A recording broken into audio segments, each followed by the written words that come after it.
கர்த்தருடைய நாமம் மகிமைப்படுவதாக. சகோதரர்களின் காலடியான வேளையிலே உங்களை சந்திப்பதில் நான் மிக்க மகிழ்ச்சி அடைகிறேன். கர்த்தரை துதியுங்கள், அவர் நல்லவர், அவர் கிருபை என்றும் உள்ளது, அவர் நேற்றும் இன்றும் என்றும் மாறாத உண்மையுள்ள தேவன். நம்மளுடைய சிந்தனைக்கு சங்கீதம் 70வது சங்கீதத்தை வாசித்து நாம் தியானிப்போம். தேவன் தாமே ஆசீர்வதித்து தருவாராக. நினைப்பூட்டுதலாக பாடிய ராக தலைவனுக்கு ஒப்புவிக்கப்பட்ட தாவீதின் சங்கீதம். தேவனே என்னை விடுவியும், கர்த்தாவே எனக்கு சகாய செய்ய தீவிரியும். என் பிராணனை வாங்க தேடுகிறவர்கள் வெக்கி நாழ்வார்களாக. எனக்கு தீங்கு வரும்படி விரும்புகிறவர்கள் பின்னிட்டு திரும்பி லட்சை அடைவார்களாக. ஆகா ஆகா என்பவர்கள் தங்கள் அடையும் வெட்கத்தினால் பின்னிட்டு போவார்களாக. உம்மை தேடுகிற யாவரும் உம்மில் மகிழ்ந்து சந்தோஷப்படுவார்களாக.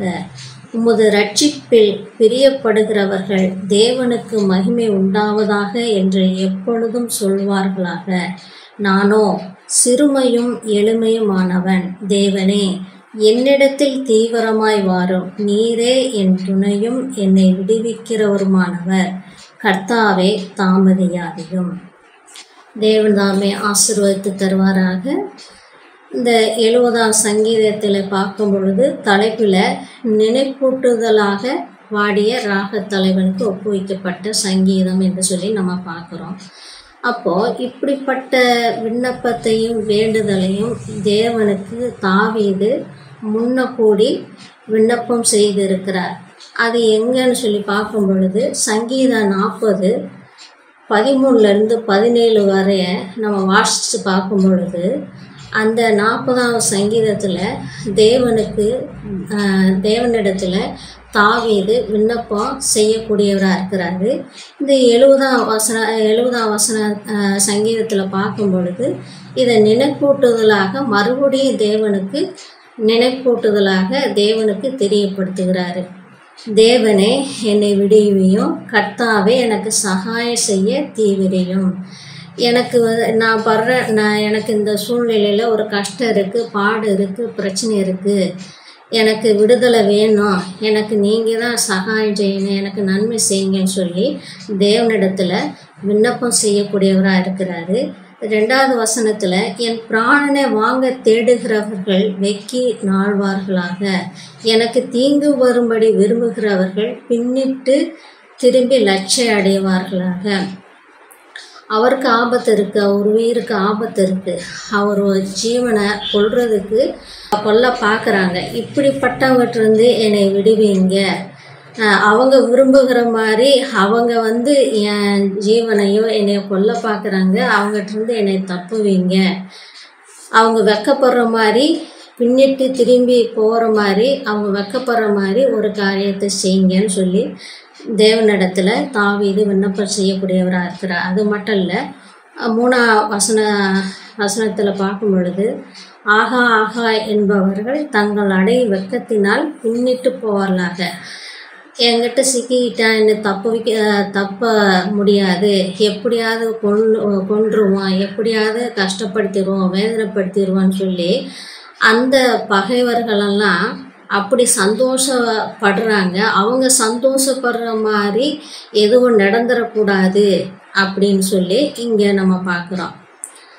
4ஆம் வசனத்தில் பார்க்கும் பொழுது உம்மை தேடுகிற யாவரும் உம்மில் மகிழ்ந்து சந்தோஷப்படுவார்களாக. உமது இரட்சிப்பின் பிரியப்படுகிறவர்கள் தேவனுக்கு மகிமை உண்டாவதாக என்று எப்பொழுதும் சொல்வார்களாக.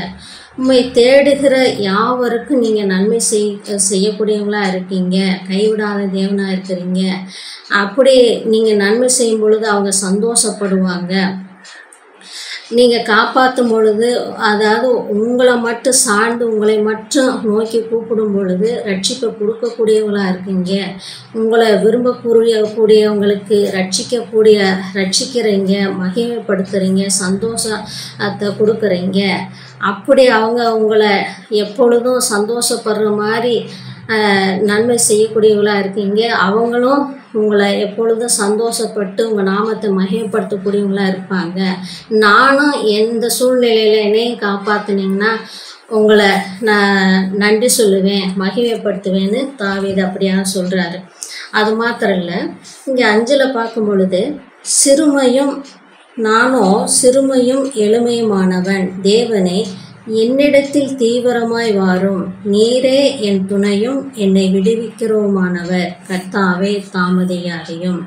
நானும் ஒரு சிறுமையானவன், நானும் ஒரு சிறு பிள்ளையாக இருக்கிறேன், நானும் ஒரு எளிய நிலைமையில் இருக்கிறேன், என்னால் ஜெயிக்க முடியாது, என்னால் எதுவும் செய்ய முடியாது, நீங்கள் எனக்கு உதவி செய்யுங்க, நீங்கள் என்னை காப்பாற்றுங்க, நீங்கள் எனக்கு நன்மை செய்யுங்க அப்படின்னு சொல்கிறார். அதற்கு தாமதம் வேணாம், தீவிரமாக வாங்க, என் விண்ணப்பத்துக்கு வேண்டுதலுக்கு தாமதம் இல்லாமல் சீக்கிரமாக எனக்கு உதவி செய்யுங்க, பதில் கொடுங்க, காப்பாற்றுங்க, விடுவீங்க அப்படின்னு சொல்லி அவருடைய மன வேதனையை, கஷ்டத்தையும் பாரத்தையும் தேவனிடத்தில் தாவீது தெரியப்படுத்துகிறார். இன்றைக்கு இந்த தாவீதை போல நாமளும் கூட வெளியில் சொல்ல முடியாத கஷ்டங்கள், பாரங்கள், வேதனைகள், கவலைகள்லாம் நமக்கு இருக்கும்.